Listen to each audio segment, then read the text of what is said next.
This is the Ogre from MadOgre.com, WeTheArm.com, and Basin Sports.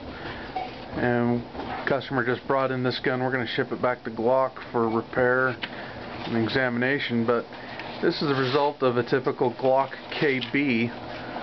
Customer was luckily enough to be unhurt, but we can see a crack in the frame right here, right behind the trigger guard. The trigger mechanism is blown out. Mag release is blown out. You can only open up the action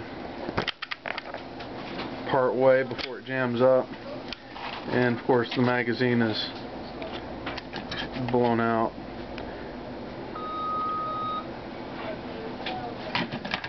But little parts here from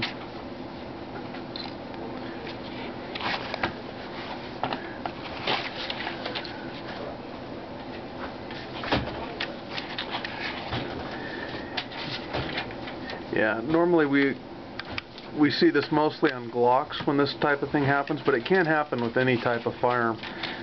So that's why they say don't use reloads, and that's why you get that KB.